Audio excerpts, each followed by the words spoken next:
بسم اللہ الرحمن الرحیم۔ میں ہوں محمد ضیاء الحق اور آپ دیکھ رہے ہیں F S media network. خبر شامل کرتے ہیں پیرس سے۔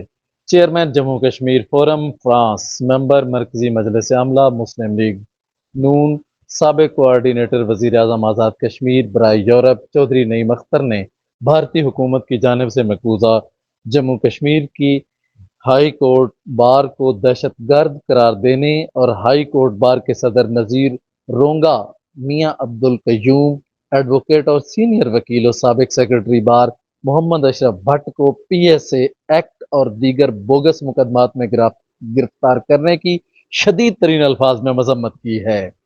اپنے جاری کردہ مذمتی بیان میں چودھری نعیم اختر نے کہا ہے کہ بھارتی حکومت کا یہ اقدام پوری دنیا کے قانون نافذ کرنے والے اداروں کے لیے لمحہ فکریہ ہے۔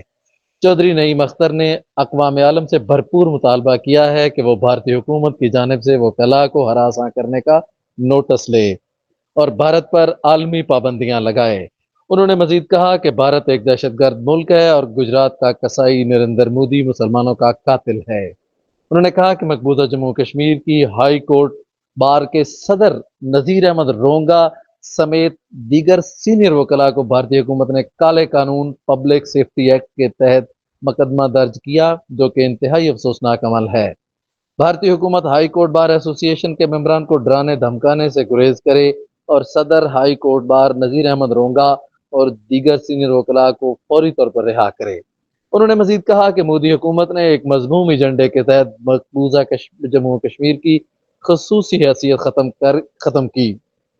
آئے روز مقبوضہ جموں کشمیر کے کشمیریوں پر نریندر مودی ظلم و ستم کروا رہا ہے، لیکن کشمیریوں کا حوصلہ پست نہیں کر سکا۔ کشمیری قوم بہادری کی نئی داستانیں رقم کر رہی ہے۔ انشاءاللہ شہداء کا مقدس خون ضرور رنگ لائے گا اور مقبوضہ جموں کشمیر جلد آزاد ہوگا اور پاکستان کا حصہ بنے گا۔ سبسکرائب کیجئے F S media network اور دیکھتے رہیے تازہ ترین تبصرے اور خبریں۔